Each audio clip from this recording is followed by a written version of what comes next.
ನಮಸ್ಕಾರ, ನಾನು ಹರಿಕುಮಾರ್, ಪಾರಂಪರಿಕ ಆಯುರ್ವೇದ ವೈದ್ಯ, ನಾಟಿ ವೈದ್ಯ. ನನ್ನ ಅನುಭವದಲ್ಲಿರುವಂಥ ಒಂದಷ್ಟು ಮೂಲಿಕೆಗಳ ಮಾಹಿತಿಯನ್ನು ಕೊಡುವಂಥ ಪ್ರಯತ್ನ ಮಾಡ್ತೇನೆ. ನೋಡಿ, ಇದು ಅಮೃತ ಬಳ್ಳಿ ಅಂತ ಅಂದ್ಬಿಟ್ಟು ಹೆಸರೇ ಹೇಳುವಾಗ ಇದು ಅಮೃತಕ್ಕೆ ಸಮಾನವಾದಂಥ ಒಂದು ಬಳ್ಳಿ.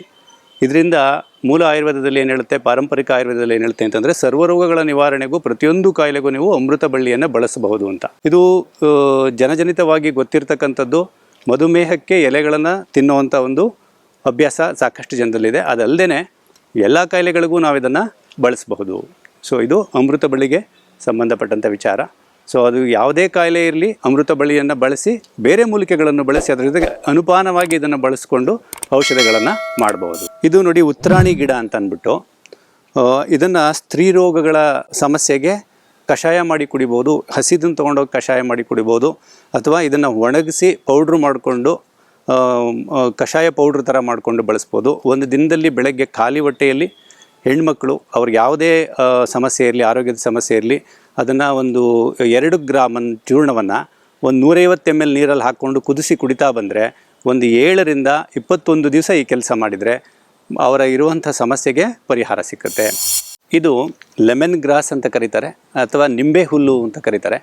ಸೊ ಇದು ಗ್ಯಾಸ್ಟ್ರಿಕ್ ಸಮಸ್ಯೆ ಇರೋವಂಥವರಿಗೆ ಒಳ್ಳೆ ಪರಿಣಾಮಕಾರಿಯಾಗಿ ರಿಸಲ್ಟನ್ನು ಕೊಡುತ್ತೆ. ಏನು ಮಾಡಬೇಕಪ್ಪ ಅಂತಂದರೆ, ಬೆಳಗ್ಗೆ ಖಾಲಿ ಹೊಟ್ಟೆಯಲ್ಲಿ ಇಷ್ಟು ಹುಲ್ಲು ಗರಿ ಕಿತ್ಕೊಳ್ಳೋದು, ಒಂದು 4 ಪೀಸ್ ಮಾಡ್ಕೊಳ್ಳೋದು. ಈ ಥರ ಒಂದು 100 ml ಅಥವಾ 150 ml ನೀರಲ್ಲಿ ಇದನ್ನು ಹಾಕಿ ಚೆನ್ನಾಗಿ ಕುದಿಸಿ ಒಂದು 100 ml ಒಳ್ಳೆ ಪರಿಮಳ ಬರುತ್ತೆ, ಒಳ್ಳೆ ಫ್ರೇಗ್ರೆನ್ಸ್ ಇರುತ್ತೆ.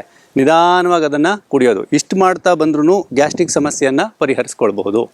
ಸೊ ಅದ್ರ ಜೊತೆಗೆ ಗ್ಯಾಸ್ಟ್ರೋಎಂಟ್ರೀಸ್ ಪ್ರಾಬ್ಲಮ್ ಬರೋದು, ದೊಡ್ಡ ಕರಳು ಸಣ್ಣ ಕರಳಲ್ಲಿ ಸಮಸ್ಯೆ ಇರೋದು, ಸರಿಯಾಗಿ ಆರೋಗ್ಯ ಆಗದೆ ಇರತಕ್ಕಂಥದ್ದು, ಈ ಥರದಕ್ಕೆಲ್ಲ ಇದು ಅದ್ಭುತವಾಗಿ ಕೆಲಸ ಮಾಡುತ್ತೆ. ಜೊತೆಗೆ ಕ್ಯಾನ್ಸರ್ ಕಣಗಳನ್ನು ನಾಶ ಮಾಡುವಂತಹ ಅದ್ಭುತವಾದಂಥ ಒಂದು ಗಿಡಮೂಲಿಕೆ ಇದು ಪುನರ್ನವ ಅಂತ ಕರಿತೀವಿ. ಇದನ್ನು ಕೊಮ್ಮೆ ಸೊಪ್ಪು ಅಂತ ಹಾಡು ಭಾಷೆಯಲ್ಲಿ ಕರೀತಾರೆ. ಇದನ್ನು ಈ ಪುನರ್ನವ ಹೆಸರು ಹೇಳುವಾಗೆ ಪುನರ್ನವ ಅಂದರೆ ಚೈತನ್ಯ ಅಂತ, ಮತ್ತು ಪುನಶ್ಚೇತನವನ್ನು ಕೊಡುವಂಥದ್ದು ಅಂತ.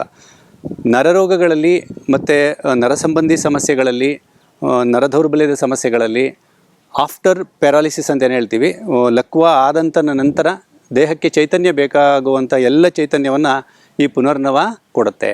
ಸೊ ಇದನ್ನು ಕಷಾಯದ ರೂಪದಲ್ಲಿ ಬಳಸ್ಬೋದು, ಅಥವಾ ಸಾಮಾನ್ಯವಾಗಿ ಎಲ್ಲ ಔಷಧಿಗಳನ್ನು ತಯಾರು ಮಾಡುವಂಥ ವೈದ್ಯರುಗಳೆಲ್ರಿಗೂ ಇದು ಗೊತ್ತಿರುತ್ತೆ. ನೆರಳಲ್ಲಿ ಅದನ್ನು ಒಂದು 48 ದಿವಸ ಒಣಗಿಸಿ ಪೌಡ್ರ್ ಮಾಡಿ ಅದನ್ನು ಔಷಧಿಗಳಲ್ಲಿ ಬೆರೆಸಿ ಕೂಡ ಕೊಡ್ತಾರೆ. ನೇರವಾಗಿ ಬಳಸುವಂಥದ್ದಾಗ ಈ ಥರ ಎಲೆಗಳನ್ನು ಬಿಡಿಸ್ಕೊಂಡು ಅದನ್ನು ಕಷಾಯದ ರೂಪದಲ್ಲಿ ಒಂದು 100 ml ನೀರಿಗೆ ಒಂದು 10 ಎಲೆಯನ್ನು ಹಾಕಿ ಚೆನ್ನಾಗಿ ಕುದಿಸಿ ಬೆಳಗ್ಗೆ ಸಮಯದಲ್ಲಿ ಸೇವನೆ ಮಾಡ್ಬೋದು. ಮಹಿಳೆಯರ ಆರೋಗ್ಯದ ಸಮಸ್ಯೆಯನ್ನು ಪರಿಹಾರ ಮಾಡಲಿಕ್ಕೂ ಕೂಡ ಪುನರ್ನವ ಸಾಕಷ್ಟು ಕೆಲಸಕ್ಕೆ ಬರುತ್ತೆ. ಇದು ಆಡು ಭಾಷೆಯಲ್ಲಿ ಒಂದೆಲಗ ಅಂತ ಕರೀತಾರೆ. ಸಂಸ್ಕೃತದಲ್ಲಿ ಬ್ರಾಹ್ಮಿ ಅಂತ ಕರೀತಾರೆ. ಬ್ರಾಹ್ಮಿ ಬುದ್ಧಿಶಕ್ತಿಯನ್ನು ಹೆಚ್ಚು ಮಾಡುವಂಥ ಒಂದು ಗಿಡಮೂಲಿಕೆ. ಬ್ರಾಹ್ಮಿಯ ಮಾತ್ರೆಗಳು ಸಿಗುತ್ತೆ.